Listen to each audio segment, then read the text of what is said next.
Un astronauta análogo es como un astronauta en el espacio, pero aquí en la Tierra.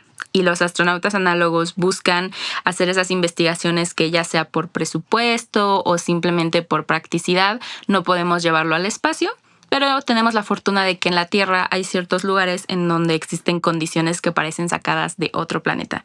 Entonces los astronautas análogos vamos a estos desiertos, a estos glaciares y hacemos investigaciones que no tenemos que esperarnos necesariamente a llegar a Marte o a una luna de Júpiter para realizarlas. Hay experiencias que son de agencias espaciales como la NASA o la Agencia Espacial Europea, y también hay centros de investigación que son proporcionados por universidades y empresas privadas a lo largo de todo el mundo. Entonces es una oportunidad de que no importa de dónde vengas. Las palomas han volado después de ponerse el sol, grifo de oro goteando con el ritmo a mi canción.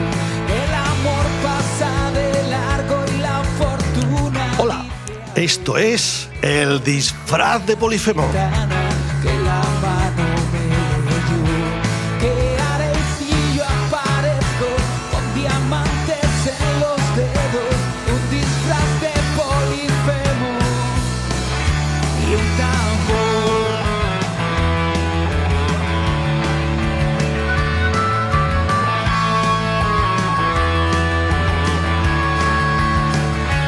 Sé que la vida es sueño, ya lo dijo Carlos. Hoy tenemos una entrevista muy especial, y no solo porque nos separan más de 8.000 kilómetros y 8 usos horarios.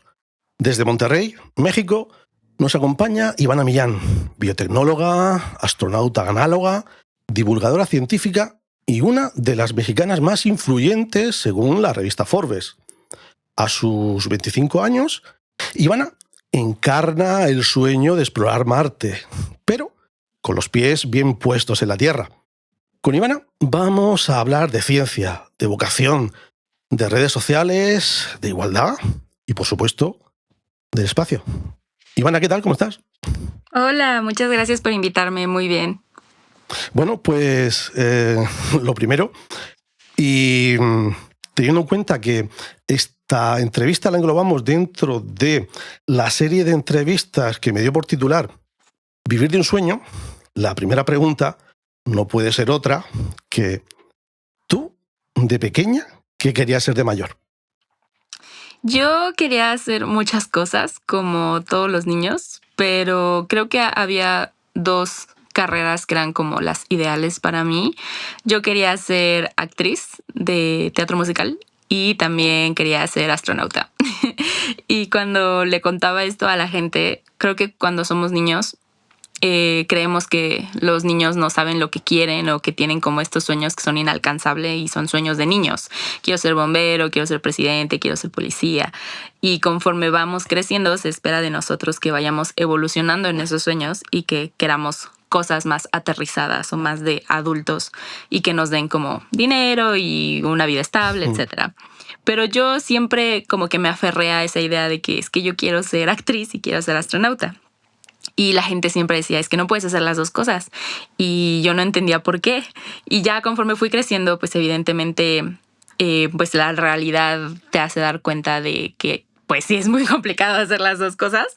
Pero desde pequeña sí siempre tuve como estas dos pasiones, el arte y la ciencia. Y a lo largo de pues los últimos años me he dado cuenta de que aunque parecen ser cosas completamente distintas, creo que el problema principal está en desde pequeños ponernos ese alto de las cosas que son imposibles cuando no sabemos. O sea, inclusivamente recientemente hay artistas que han abierto sus empresas aeroespaciales, entonces creo que está muy interesante ver cómo en los últimos años hemos ido quitando estos estereotipos de las cosas que se pueden y que no se pueden hacer, y sobre todo demostrar que los sueños de niños, aunque parecen de juego, son un juego muy en serio. Y entonces ahora, para situarnos, ¿cómo cuánto de cerca estás de ese sueño? O de esos sueños, porque ya hemos dicho que era uno o varios. Sí, pues recientemente, en noviembre de 2024, acabo de regresar de Brasil, en donde me convertí en la primera biotecnóloga mexicana astronauta análoga. Y aunque ser un astronauta análogo no es nada comparado con ser un astronauta de real, Sí, realmente siento que poco a poco me he estado acercando más a la industria que me apasiona, que es la industria espacial. Y sobre todo he empezado a abrir puertas también para más gente que quiere entrar en esta industria, que no sabía que existía, que no sabía que siendo mexicana o mexicana podían entrar en la industria. Entonces todavía queda un camino muy largo por recorrer para convertirme en astronauta, para llegar al espacio. Pero también he tenido la oportunidad de perseguir mis otras pasiones en el arte, en la comunicación. Por mucho tiempo estudié teatro musical. Entonces me he dado cuenta que no necesariamente tenemos que medirnos con en qué trabajas, a qué te dedicas, sino realmente pues he podido cumplir esos pequeños sueños a lo largo de mi vida. Pero vamos por parte, porque ya he puesto sobre la mesa muchas cosas y me empiezo a perder. Primero, ¿qué es una astronauta análoga? Un astronauta análogo es como un astronauta en el espacio, pero aquí en la Tierra. Y los astronautas análogos buscan hacer esas investigaciones que ya sea por presupuesto o simplemente por practicidad no podemos llevarlo al espacio, pero tenemos la fortuna de que en la Tierra hay ciertos lugares en donde existen condiciones que parecen sacadas de otro planeta. Entonces los astronautas análogos vamos a estos desiertos, a estos glaciares y hacemos investigaciones que no tenemos que esperarnos necesariamente a llegar a Marte o a una luna de Júpiter para realizarlas. Hay experiencias que son de agencias espaciales como la NASA o la Agencia Espacial Europea, y también hay centros de investigación que son proporcionados por universidades y empresas privadas a lo largo de todo el mundo. Entonces es una oportunidad de que no importa de dónde vengas ni cuál sea tu background, tú puedes también incursionar en esta parte del sector espacial y realizar investigaciones desde aquí la Tierra. Y segundo, has dicho algo de que estuviste en Brasil. Cuéntanos un poquito más sobre la experiencia esa de Brasil, que no me ha quedado claro. Bueno, yo sí he mirado un poquito, pero creo que sería bueno que la contaras un poquito más. Sí, mira, toda esta historia empezó hace muchos años. Bueno, no muchos, pero ya fue en Bueno, a ver, 2022. tienes 25 años, tampoco puede ser hace muchísimos años, ¿no? Para mí ya siento que fueron muchos años, pero en 2022 yo estaba por graduarme de la carrera. Y justamente yo decía, es que no conecto mucho con lo que estoy viendo.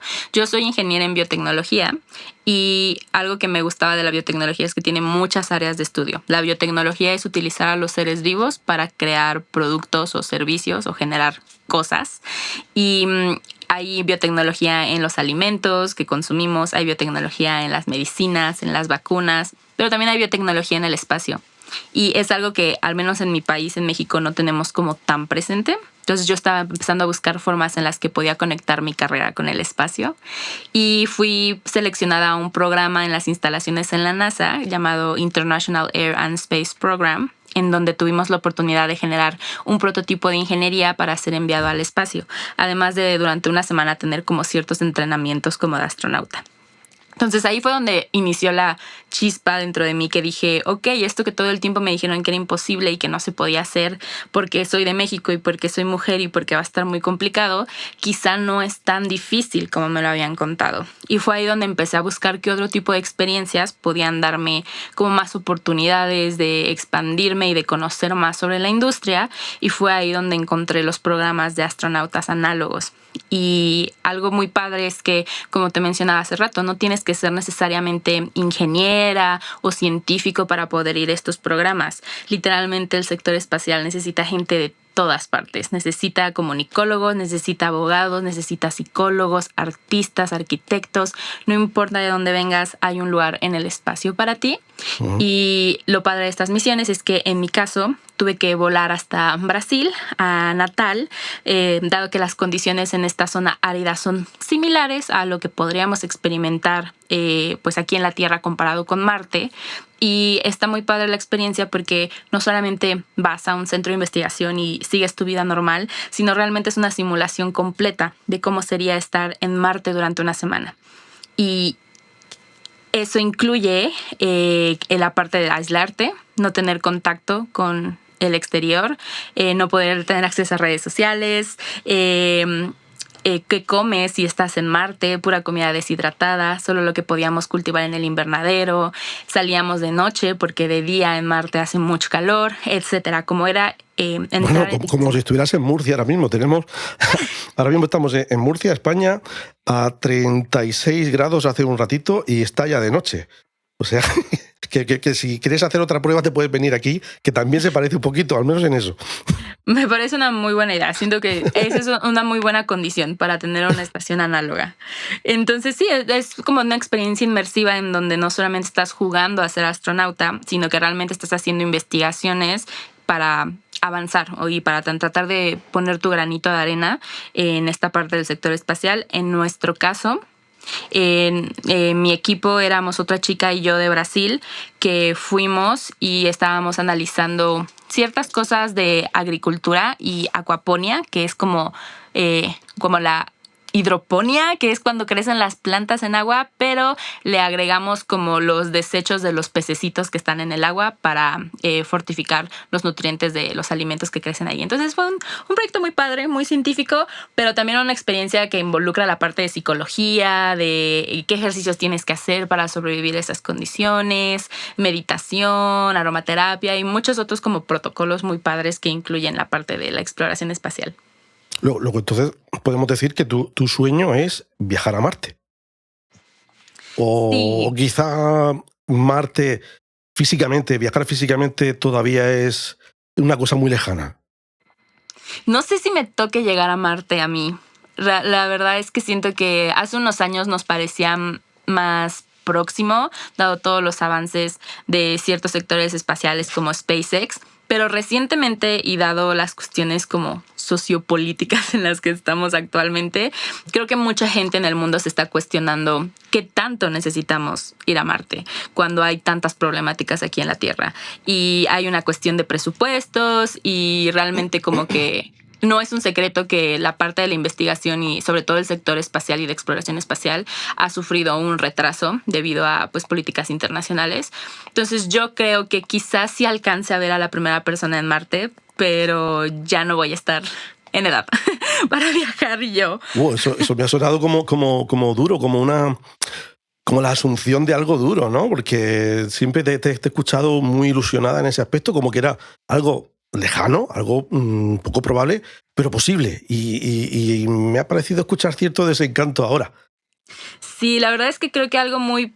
Es interesante y también es complejo de la ciencia que no solamente sucede en el laboratorio, sino que sucede en salas de debate de presupuesto, sucede en las Naciones Unidas cuando debatimos sobre políticas públicas y creo que cuando la gente habla de que tienes que separar ciencia de política, no se puede. Entonces, realmente creo que estamos en un momento en donde tenemos que recuperar la confianza del público, de la sociedad en la ciencia, recuperar esa confianza de que lo que hacemos importa y que el impacto del sector espacial no es para huir de la Tierra y dejar a los pobres abandonados aquí que no puedan pagar su boleto al espacio, sino transformar la narrativa, ¿sabes? De que el sector espacial es para un bien común y es para el bien de la humanidad en general. Y siento que eso es algo que nos ha fallado mucho desde la parte de la comunicación científica y la forma en la que damos a conocer los proyectos que hacemos. Porque si te das cuenta, la prensa, en las noticias vemos otro transformador que explota y que es parte del proceso y de la prueba, pero se llevó miles de millones de dólares y la gente cuestiona, oye, ¿y con ese dinero no podrías hacer algo mejor que estar desperdiciando y haciendo cosas? Y este problema pasa como en muchas industrias, pero específicamente cuando es parte del presupuesto público y de los impuestos, pues es como cuando la gente empieza a cuestionar qué tanto tenemos que meterle a la ciencia. Y estoy hablando como del contexto un poco de nuestros países europeos, norteamericanos, pero en México también sucede.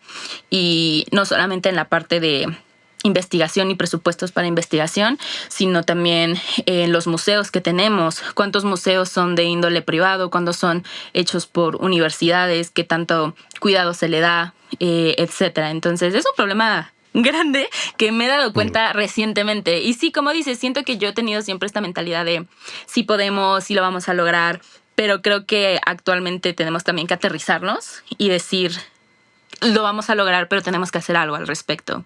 Y por eso creo que mi mayor sueño, claro que si voy a Marte yo estaría feliz, sería como de mi bucket list, cosas que yo tacharía, pero en este momento de mi vida y bajo las posibilidades que yo tengo, porque es una realidad que como mexicana y como persona, una mujer que vive en Latinoamérica, las oportunidades no son las mismas que en otras partes del mundo. Y no como por limitarnos, sino simplemente por políticas internacionales, que por ser el sector espacial parte de la seguridad nacional de algunos países, nosotros como latinoamericanos no tenemos acceso a la Agencia Espacial Europea, no tenemos acceso a la NASA, sino a través de programas específicos que en el contexto actual que tenemos están siendo cerrados. Entonces, yo me conformaría con ir al espacio.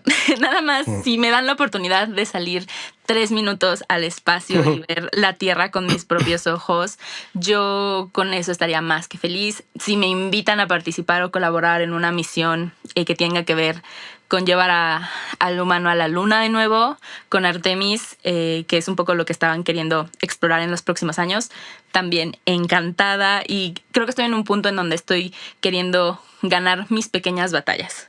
De poquito a poquito vamos a ir avanzando, y a lo mejor si yo no llego al espacio, ya no voy a sentir que fallé o que me faltó algo, porque sé que mi lucha y mi camino y mi historia va a inspirar a futuras generaciones que sí van a poder llegar. Y ellos y ellas van a llegar por mí, y para mí eso ya va a ser suficiente. Me siento un poquito desbordado porque has puesto muchísimos temas encima de la mesa que me gustaría profundizar un poco en varios de ellos, así que voy a ver si soy capaz de recordarlos y reengancharlos. Uno de los que te quería repreguntar es la cuestión de tu otra faceta, una de tus otras facetas, que es la de divulgación, porque has venido a decir como que se ha comunicado mal en qué consiste la carrera espacial, porque sí es cierto que la idea que tiene mucha gente de lo que consiste esta cuestión es una cuestión militar, cuando yo en mi modesto desconocimiento científico, pero creo que quizá una visión global sí que tengo, aunque no profunda, entiendo que eso debería estar más cerca de la ciencia básica que de la ciencia aplicada. Es decir, conocer por conocer, y el conocimiento ya nos dará si nos tiene que dar. Y eso me recuerda a una cuestión que los negacionistas del todo, que recientemente con la pandemia y con muchas cosas salieron a decir que la ciencia, bueno, la ciencia en realidad inventó una vacuna contra el coronavirus de forma rapidísima, precisamente porque había varias líneas de investigación que simplemente como investigación básica, es decir, conocimiento puro, sin una mayor intención concreta de sacar algo de ahí, se estaban investigando coronavirus, ARN, no sé qué, y gracias a ese estado avanzado del conocimiento sobre ese coronavirus, que era muy similar al que nos vino en la pandemia, se pudo acelerar y conseguir esa vacuna, que es lo que el común de los mortales entiende como que es el objetivo de la ciencia. Pero no, ese es el último eslabón, el resultado transferible. Pero el conocimiento básico es la base de todo. Si no hay conocimiento básico, y mira que tiene que haber cosas que se puedan conocer en el espacio. Claro, yo digo, demonios, seguro que las cosas que se puedan conocer del espacio, de otros planetas, simplemente por conocer, de alguna manera, en algún momento, se podrán revertir en la Tierra en conocimiento aplicado, en cosas útiles que ahora nos parecen muy lejanas. No sé si lo ves así o si iba por ahí un poco tu reflexión. Sí, justamente tenemos muchos ejemplos de tecnología que iniciaron como simple tecnología por saber qué pasaba y qué ocurría. Por ejemplo, todo lo que tiene que ver con los satélites, el internet, las telecomunicaciones, el GPS, todo eso nació como una búsqueda del conocimiento a través de la carrera espacial para transmitir datos, para llegar más lejos, para generar estos viajes espaciales, y ahora son parte de nuestro día a día, y estoy segura de que no podríamos imaginarnos nuestra vida sin ninguna de estas tecnologías, que no iniciaron pensando, bueno, vamos a darle internet al mundo o vamos a hacer que la gente deje de usar mapas en lugar de otros navegadores, sino que fue como un resultado ya de largo plazo, pero que nace de la curiosidad científica y de, como dices, esa necesidad de saber.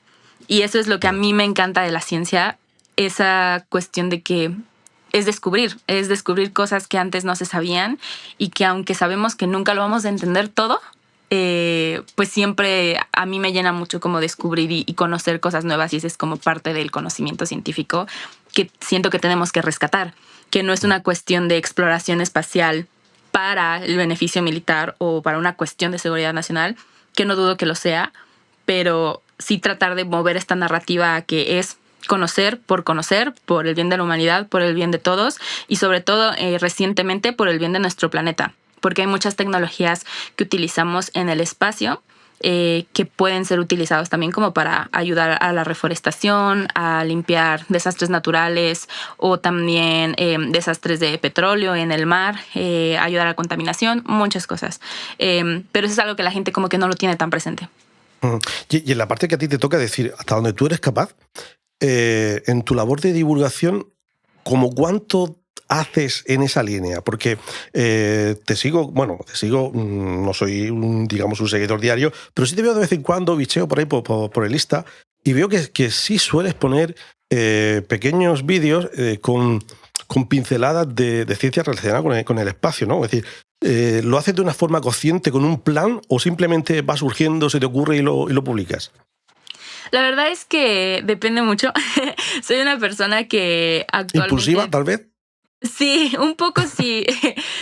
Me gusta cuando tengo un tema, por ejemplo, en la cabeza que yo digo como, me encantaría hablar de esto, pues lo pongo. Pero también es cierto que van saliendo como problemáticas globales que lo requieren. O sea, por ejemplo, hace un par de años hubo una crisis de agua muy cercana en mi comunidad y despertó en mí como esa inquietud, y hay un término que se llama como ansiedad hídrica o algo así, que es como este momento en donde te sientes como que no puedes hacer nada contra todos estos elementos relacionados a la falta de agua, específicamente en México y en otras partes del mundo que también lo están sufriendo mucho.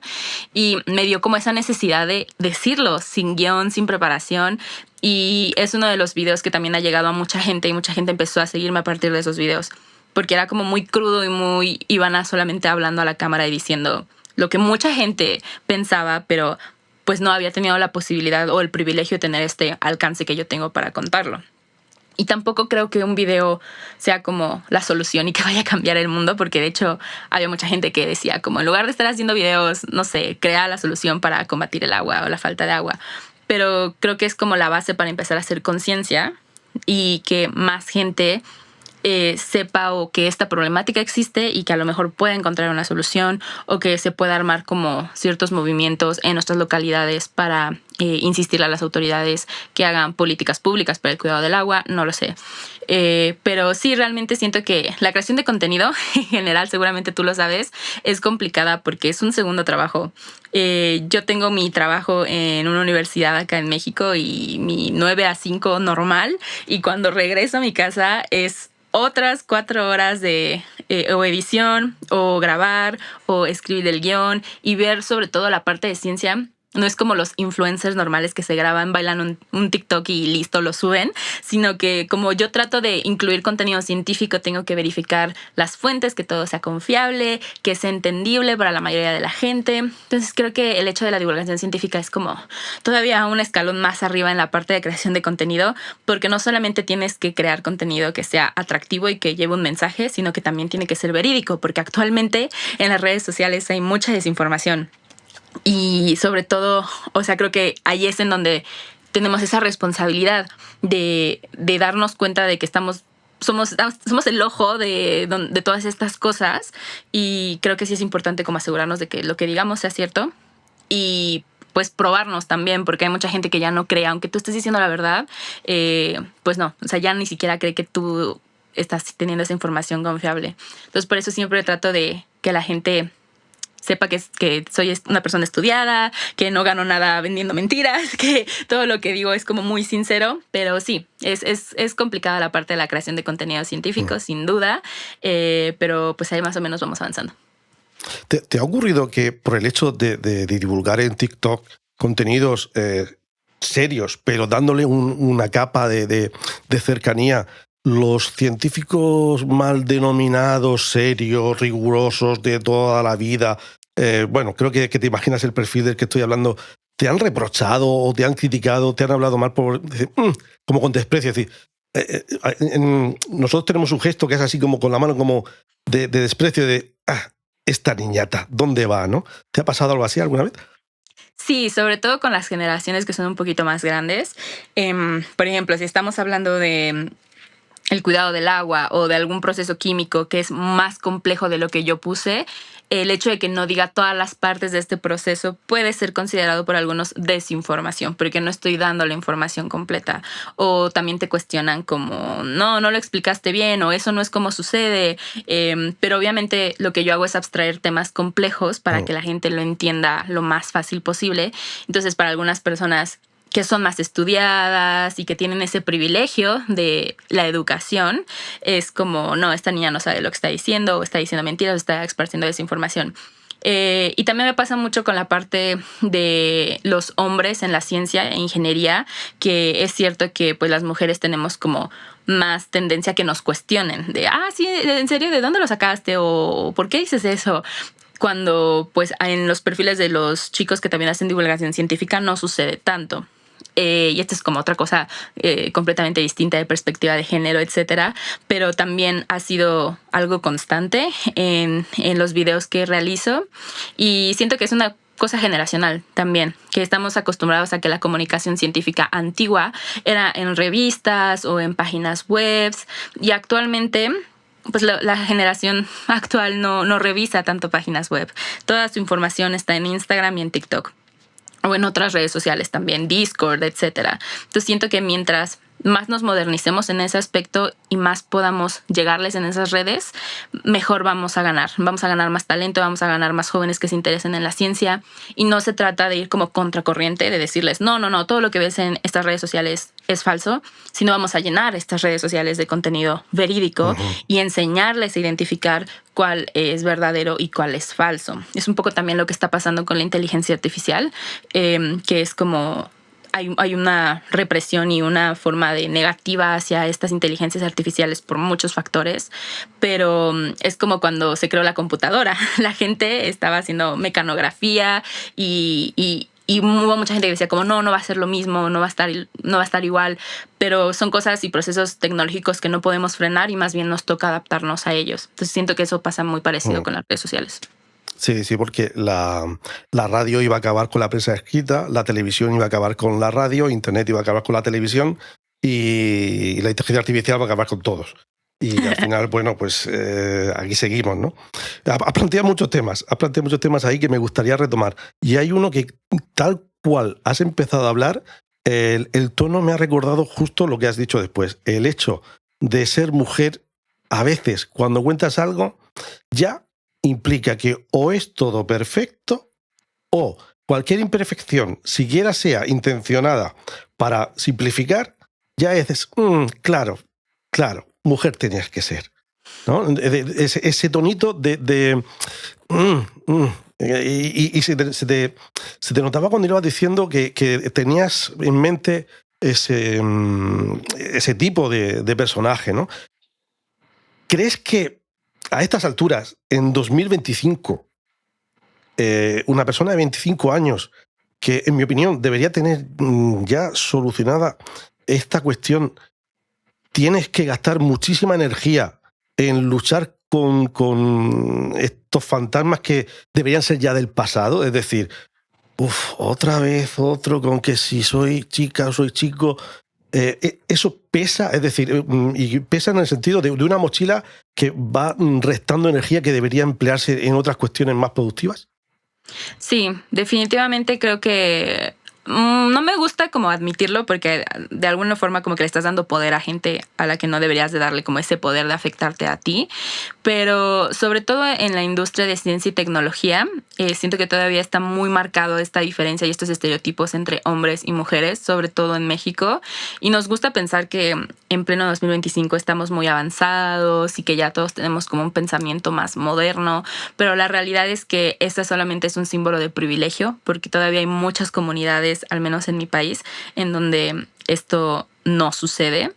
Y para mí, más que una carga para Ivana, que yo la verdad me considero una persona muy privilegiada por donde nací, por donde crecí, por donde estudié, que en mi día a día básico no me toca lidiar con esto, solamente es como a través de las redes sociales, pero sí me pongo a pensar en toda la gente que es su día a día, ¿sabes? Que el hecho de que a mí me llega por mensajes, pero hay gente que estos comentarios los recibe en el trabajo, en su casa, en sus escuelas, Y creo que también es esta responsabilidad que yo misma me adjudico de que si yo no les digo nada o si yo los ignoro porque no tienen un peso en mi vida en este momento, puede que una niña vea en mis videos esos mensajes y piense que eso es correcto.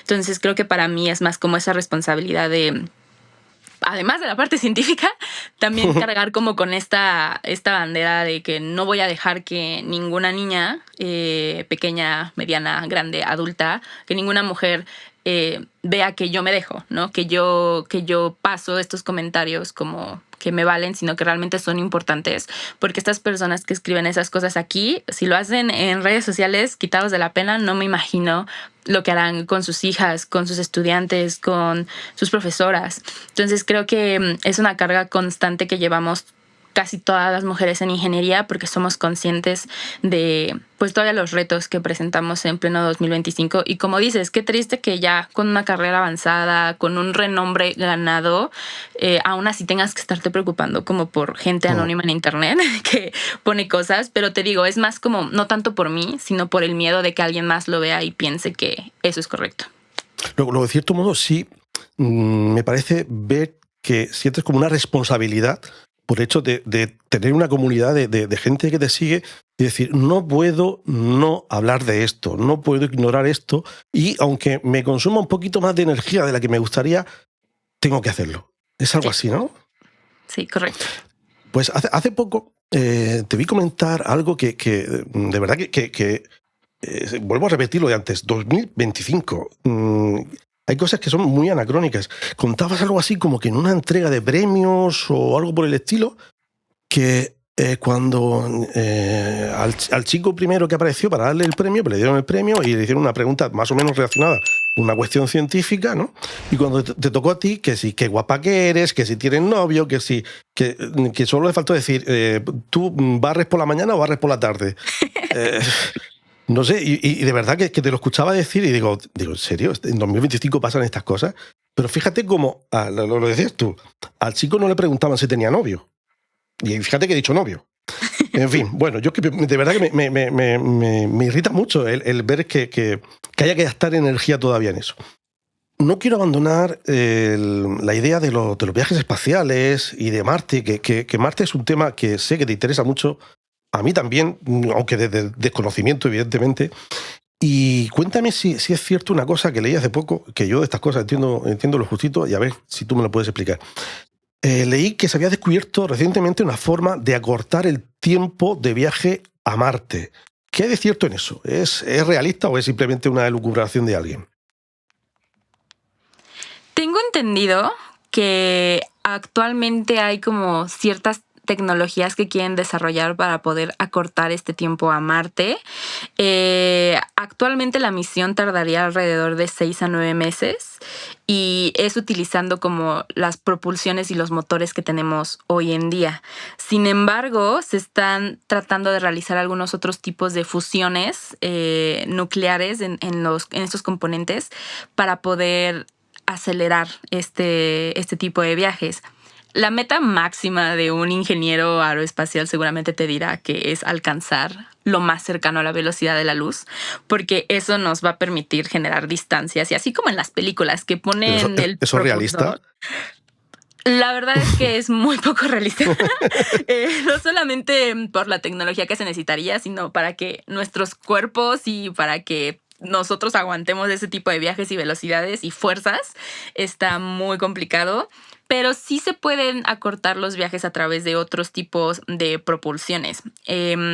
Hay ideas en donde quieren hacer como motores de plasma, de otro tipo de propulsiones, te digo, propulsión nuclear, de láser. Entonces, creo que es un área de estudio en donde sí podemos ir acortando estos tiempos y estas distancias y efectivamente, a lo mejor en Marte acortamos un par de meses, pero un par de meses es un par de meses en comida, en combustible, en análisis psicológicos que tienes que hacer en los astronautas, de que no tienen que estar un mes más ahí encerrados. Uh-huh. Entonces yo sí creo que es importante analizarlo, aunque parezca que la diferencia es poquita.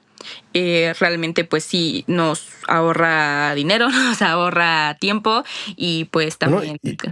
Y una cuestión que, corrígeme, tú que entiendes de estos temas y yo no, Pero el tema de la ingravidez para el cuerpo humano es un factor importante por el tema de la atrofia muscular, del problema de la descalcificación de los huesos, porque yo he visto a algunos astronautas que los bajan de la estación espacial que no pueden andar siquiera. Entonces, claro, Sí, no. si te vas a... No sé de cuánto tiempo hablamos de estos astronautas que han estado en la estación espacial y luego no son capaces de andar. Hablaremos de 6 meses, 8 meses. Claro, si es un periodo de tiempo cercano al que se tarda en llegar, si vas a llegar a Marte, pero luego no vas a poder ponerte en pie siquiera, eso es un problema y no pequeño, ¿no? Sí, no. De hecho, la gravedad en Marte es menor que en la Tierra. Menor. Ajá, es más o menos 38% menor que la gravedad en la Tierra. Vale. Por la masa del planeta, etcétera. Pero el efecto es el mismo. O sea, como que el problema no es qué tan para arriba es qué tan para abajo, sino literalmente como los efectos que hay en el cuerpo de la ingravidez y de modificarlo a las condiciones en las que está hecho para existir en la Tierra. Que ir al espacio es la cosa más antinatural que existe, claro. Además de ir a las profundidades del océano. O sea, esos son como dos territorios en donde nosotros no deberíamos estar anatómicamente. Y precisamente por eso queremos ir. Exacto, justamente porque no podemos, ahí estamos, ahí vamos de necios. Y creo que sí es muy importante la parte de la medicina espacial y analizar la anatomía de los astronautas. De hecho, hay muchos médicos que también están empezando a darle foco a esta área. No solamente como para tratar de cuidar la salud de los astronautas, sino porque a través de analizar cómo reacciona el cuerpo humano en la ingravidez, lo que hablábamos al principio, podemos generar nuevas tecnologías para curar enfermedades aquí en la Tierra. Hace unos años, cuando yo estuve en la NASA, yo traía un proyecto en el que analizábamos células cancerígenas en condiciones de antigravedad. Espera, perdóname que te interrumpa, porque has dicho una frase que creo que quizá no le hemos dado suficiente relevancia y llevamos ya más de media hora de charla. Cuando estuve en la NASA. Lo has dicho con una naturalidad. Vamos a ver, yo no he estado en la NASA. Es más, no conozco a nadie que haya estado en la NASA. Es más, no conozco a nadie que haya conocido directamente a alguien que haya estado en la NASA. Luego vamos a poner un poco en valor eso. No lo pases por encima como si fuera una cosa trivial, porque no lo es. A ver, señoras, señores, estamos hablando con una persona que ha estado en la NASA. Es decir, no sé si llegará a estar en Marte, pero de momento ya... Hagamos un paréntesis. Antes y perdona que te haya interrumpido el hilo. Háblame de la NASA. Es decir, de tu experiencia, aunque sea a nivel emocional, ¿no? ¿Qué significa para alguien con tu sueño, el sueño de ser astronauta, de viajar a Marte, el mero hecho físico de estar allí, aunque no sea para subirte en una nave, en un cohete? Sí, la verdad es que fue una experiencia muy padre.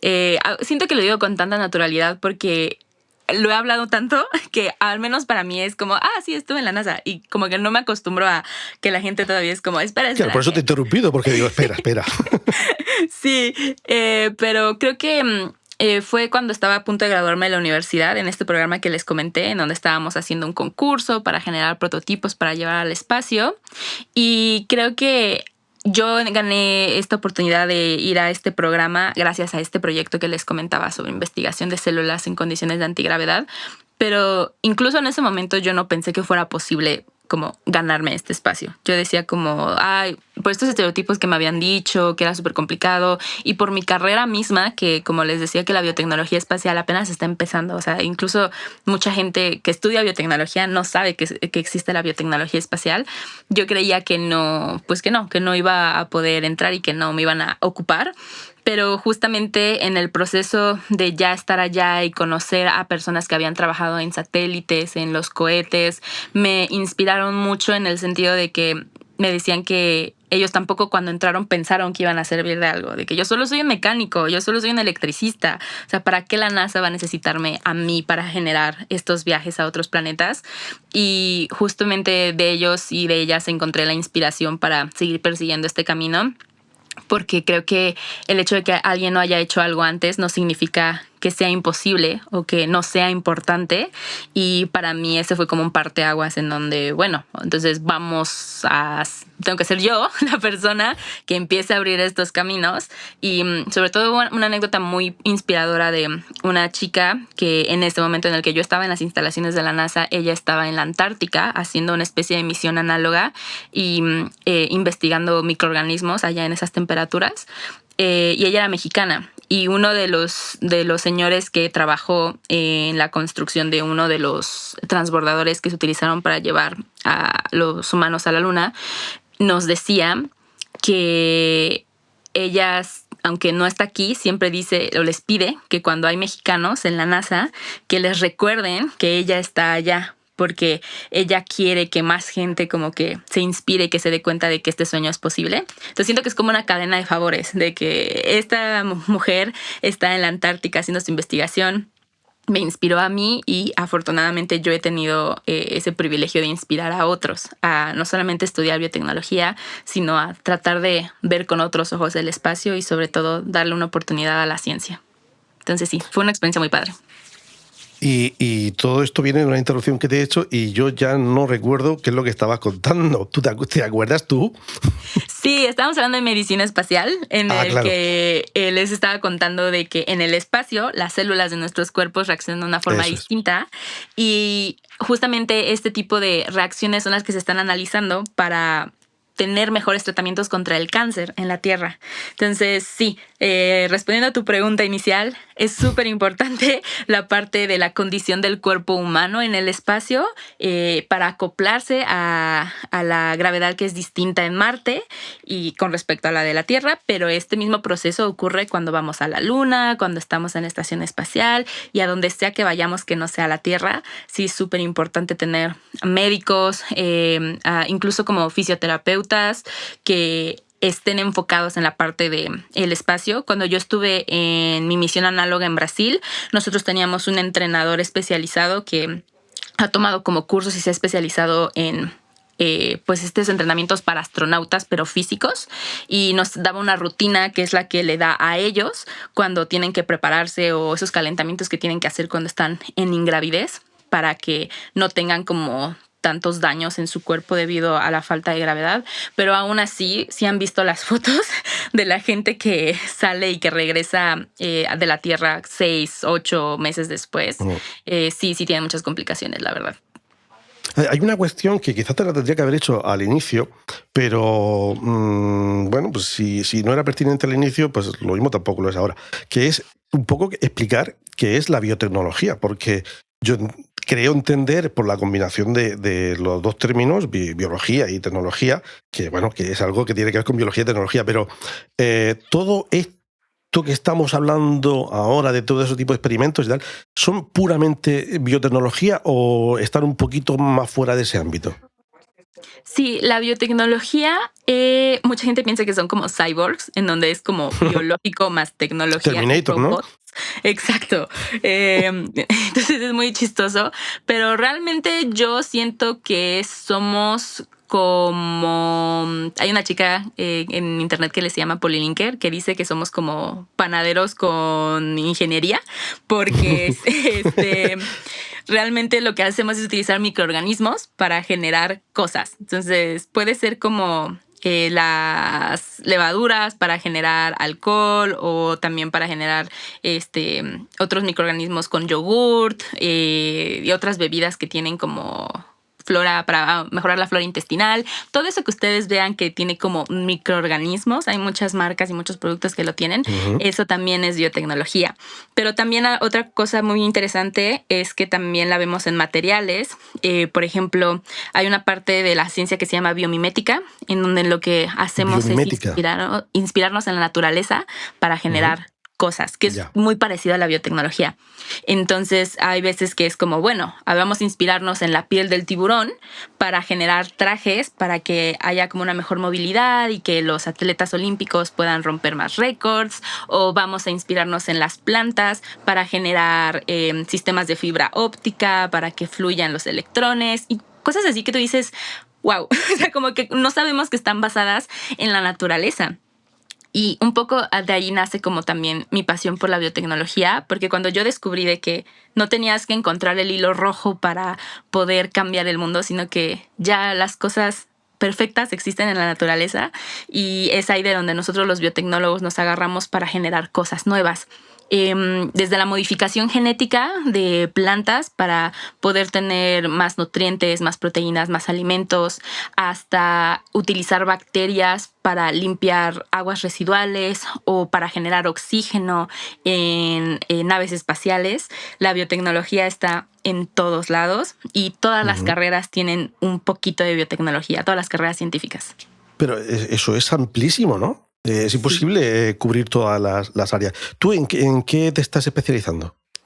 Yo ahorita estoy haciendo certificaciones en biotecnología espacial, que un poco es utilizar esto mismo que hacemos en la Tierra, pero llevarlo al espacio. Específicamente, a mí me gusta mucho la parte de remediación de suelos. En la Tierra lo que hacemos es que cuando hay contaminación en el suelo de metales pesados o otras sustancias, metemos microorganismos que comen estos elementos y limpian el suelo.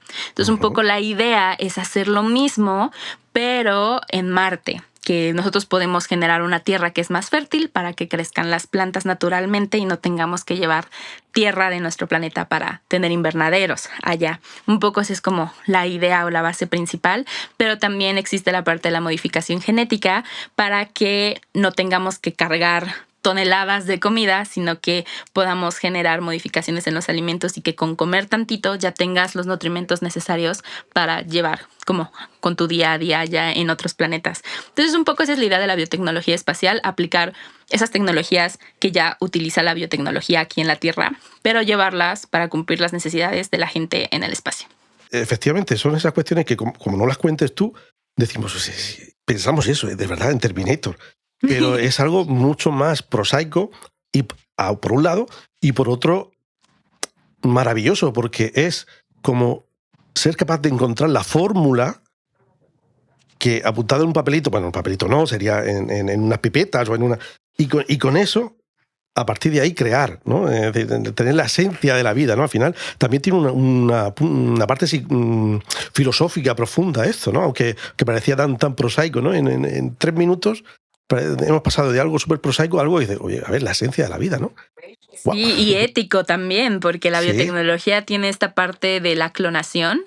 Y CRISPR-Cas9, ¿no? Sí, exacto. Con las nuevas tecnologías como CRISPR nos permite generar muchas modificaciones en las secciones que necesitamos para ver un resultado. Hace muchos años ya se había hecho como este ejercicio de clonación con la oveja Dolly, que es muy famosa. Fue la primera vez que se hizo esta idea de clonar a un ser vivo, pero en los últimos años ha habido veces en donde incluso otros países, creo que China ya no ha clonado, ha modificado genéticamente bebés para enaltecer ciertas características. Entonces también hay una parte de la biotecnología legal muy peligroso. Y ética que es peligrosísimo y también interesante al mismo tiempo de hasta qué punto el humano va a poner ese límite. Por eso a mí me encanta hablar de esos temas porque ejemplifica mucho que la ciencia no existe por sí sola. O sea, una persona que es científica no puede solamente estar encerrada en un cubículo haciendo ciencia y matemáticas y calculadora y listo.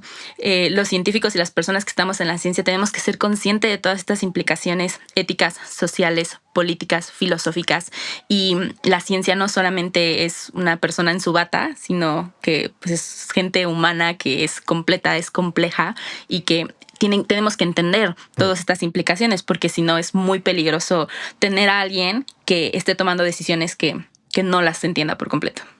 Pues permíteme que te recomiende un libro, porque seguro que te va a interesar, porque yo soy una persona que no sé muchísimo de nada, pero sé un poquito de muchas cosas por una cuestión de inquietud personal, y cuando leí un libro que se llama Range, Amplitud, y se subtitula algo así como ¿por qué en un mundo especializado triunfan los multidisciplinares? O algo así, de Brian Epstein creo que se llamaba.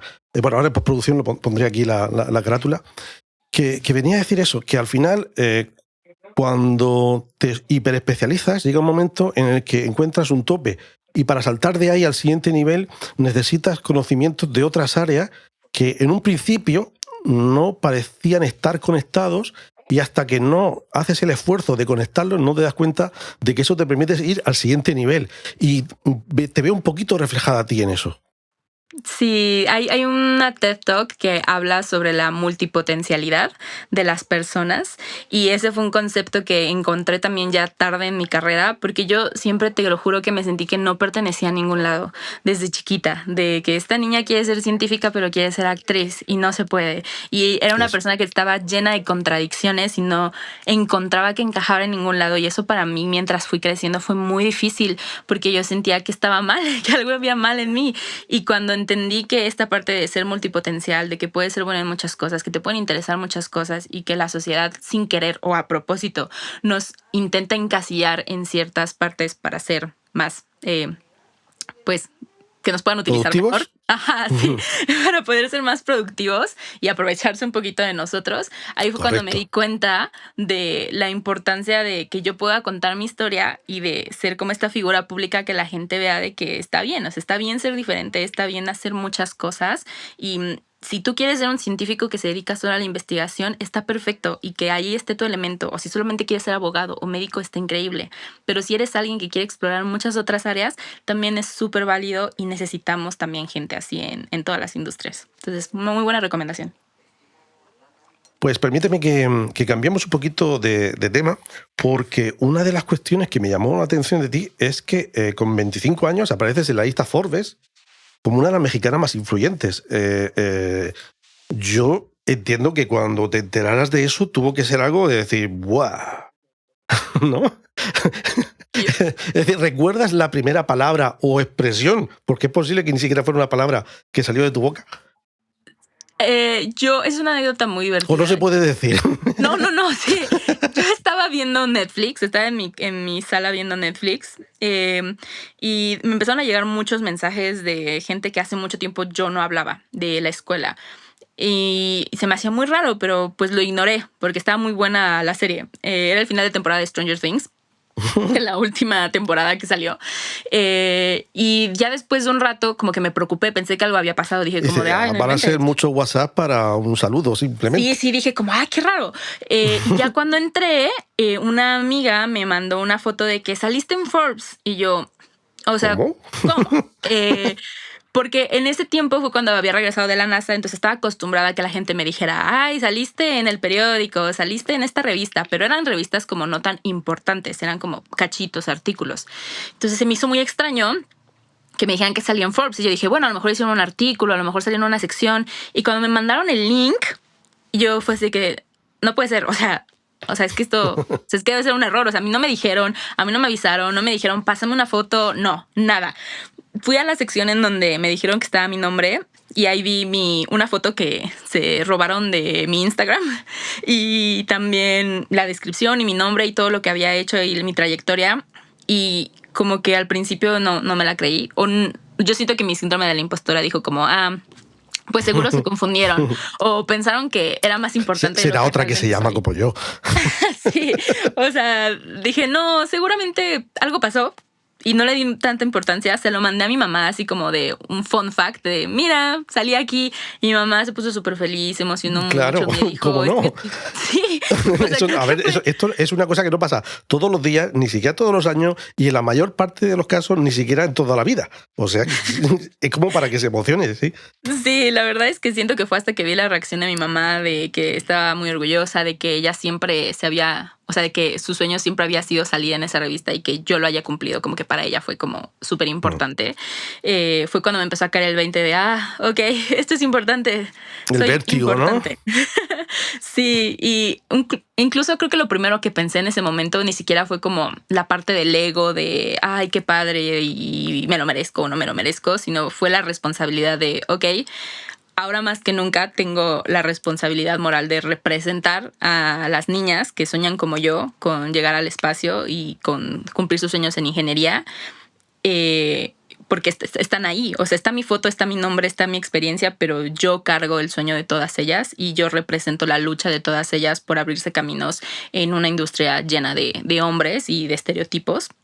Entonces, como que conforme han pasado los años he llegado a apreciar mejor ese momento desde la perspectiva de que de muy chiquita logré eso. Yo tenía 23 años cuando salió la revista Forbes. Y también ha sido, si te soy sincera, un poco la expectativa de ya lograste eso a esa edad, ¿qué más vas a hacer? ¿Ahora qué? Y un año después, en México tenemos como muchas revistas importantes. Una de ellas realiza todos los años como una gala para las 50 personalidades que transforman a México. Y un año después me invitaron ahí, ¿no? Entonces ya iba bajando. Era primero top 100 y ahora era como top 50. Y una parte de mí era de que sí, lo estás haciendo muy bien. Pero también eso es muy tóxico. O sea, de la parte en medir como tus logros y tu impacto a través de lo que una revista dice de ti o lo que dice tal premio de ti. Entonces, como que a veces yo pensaba de, bueno, ya hasta aquí llegué, ¿sabes? O sea, no voy a lograr nada más. De aquí, este fue mi top y ahora de aquí voy a ir para abajo. Y creo que eso pasa también, pues no sé si le pasa a las figuras públicas, yo supongo que sí, pero al menos a mí sí ha sido como esta presión de ¿qué voy a hacer ahora después? Y conforme han pasado los meses he tratado de relajarme. También por eso creo que mi contenido ha cambiado. Ha sido más esporádico, ha sido más de las cosas que yo quiero decir, que me atraviesan y menos por las expectativas o por cumplir lo que la gente espera de mí. Entonces ha sido como un proceso de sanación y todo eso, pero definitivamente ahora en retrospectiva siento que haber tenido la oportunidad de salir en Forbes me abrió muchas puertas y sobre todo creo que inspiró a muchas niñas a que comenzaran a perseguir sus sueños y para mí eso es como lo más importante y lo que más me llevo de esa experiencia. ¿Y no lo ves como una responsabilidad con 25 años, ese peso de decir, sé que soy un referente o tal vez soy un referente para tanta gente, tengo que medir bien lo que hago? Porque yo qué sé, cualquier persona de tu edad, pues yo qué sé, tiene digamos un momento no especialmente brillante en su vida, una noche o una ida de un poquito de cabeza y decir, bueno, pues esto se lo subo al Instagram, pues total, nos reímos todos y a lo mejor tienes que medir un poquito más. ¿No sientes un poco como ese peso de nueva responsabilidad ahora? Sí, definitivamente. Desde que salí en Forbes y después en la revista Quién y después el resto de los premios que siguieron de eso, creo que sí he sido más consciente de que soy un ejemplo. Yo tengo una hermana chiquita, entonces siempre he tenido esta personalidad de hermana mayor, pero ahora siento que soy la hermana mayor de mucha gente, de las 50,000 personas que me siguen en redes sociales. Y siempre trato de ser como este buen ejemplo, pero tampoco tratar de darles una idea de algo inalcanzable. O sea, de que Ivana siempre está bien, Ivana siempre gana premios, Ivana siempre logra lo que se propone, porque eso también siento que puede dañar, ¿no?, a la gente que no lo está consiguiendo. Entonces trato de ser, pues sí, como honesta con respecto a mi camino. Porque solo es una cara de la vida, en realidad, esa. Sí, las caras justo. de la vida. Como que en lugar de ser un influencer o una personalidad inalcanzable a quien la gente admira y ve como en el pedestal, es justo que me vean como humana, que quién soy realmente, y siento que eso me ha funcionado porque empatizan con mi historia y se ven reflejados en mí. Entonces ya lo que yo he logrado no suena inalcanzable, sino al contrario, suena que si ellas y ellos tienen como este sueño y luchan por ello, también ellos pueden lograrlo. Me gustaría seguir hablando de referentes, pero ahora dándole la vuelta, haciéndolo un poquito al revés. Porque a ti los años 80 te pillan un poquito lejos.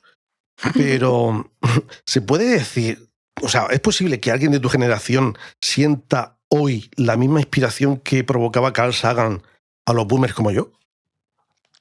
A mí mi mayor inspiración ha sido Carl Sagan desde chiquita. Yo tenía como 7 años cuando empecé a ver Cosmos con mi papá y tengo los libros. Pero tú verías, lo verías reprogramado, porque fue los años 80, tú no habías nacido, ni te faltaba un montón para nacer, ¿no? Sí, yo creo que sí. Fue en el 82 o así, cuando la serie, yo sí la vi en su momento, yo era niño, pero a mí me correspondía por edad verla en el 82. Tú no habías nacido. Yo de matemáticas sé poco, pero no. Sí, no. ¿Cómo llegaste a Carl Sagan? Yo creo que tiene mucho que ver con que, como dicen que la moda es cíclica, y cosas que son como de antes regresan actualmente.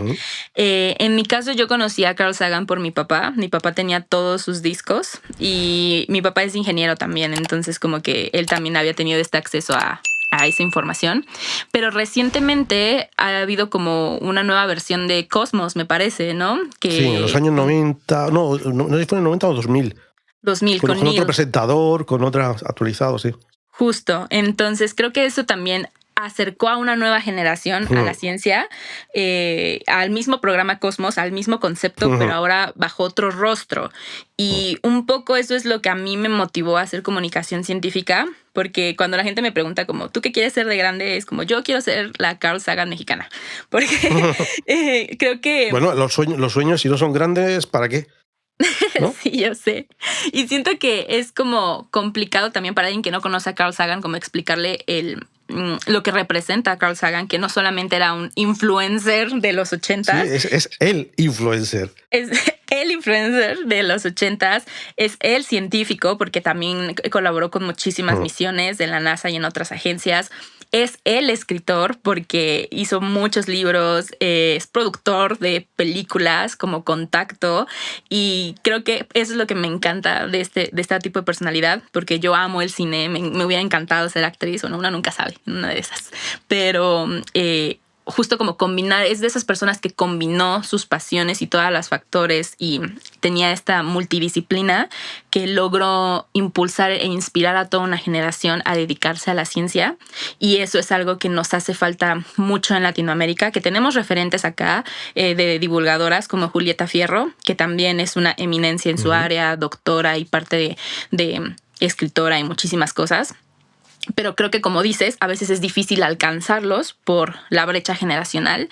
Entonces necesitamos gente que recuerde que estas personas existen y también que tenga como su nueva versión y que sea la nueva cara. Así como Neil deGrasse fue la nueva cara de Cosmos, necesitamos a nuevos rostros que jalen a las nuevas audiencias a esto, porque la ciencia siempre va a estar ahí, y creo que necesitamos como que más jóvenes sepan que no solamente existe en el salón de clases o en su laboratorio, sino que la ciencia está en todos lados y que está padrísima. De hecho, te tengo que reconocer que decidí que quería entrevistarte. O sea, el momento que dije, yo a esta chica tengo que entrevistarla, cuando vi que mencionabas a Carl Sagan como uno de tus referentes, digo, eso nos conecta a los boomers con la generación actual, digo, ahí, tenemos que hacerlo. Pues yo creo que ya va siendo hora de que vayamos terminando. Y Ivana, como te manejas bien en las redes sociales, te mueves bien delante de las cámaras, y con eso de los mensajes breves, te propongo un reto final. Tienes hasta 59 segundos para dejarnos un mensaje. Puede ser para la juventud, sobre tu proyecto, sobre soñar en grande, lo que tú quieras. Tómate unos segundos para pensarlo y ahí tienes tu cámara. Ok. Pues a todos los jóvenes y a las chicas jóvenes que me están viendo en este momento, yo les diría que el mundo entero les va a dar muchos nos.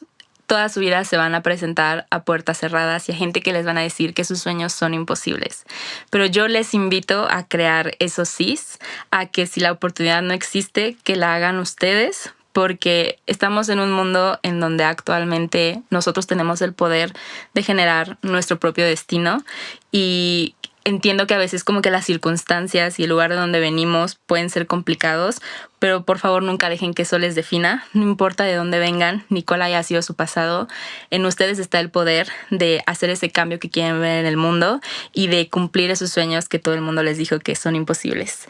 Así que cuando la gente les diga que el cielo es el límite, ustedes recuérdenles que hay huellas en la luna y sigan trabajando por esos sueños. Ustedes pueden.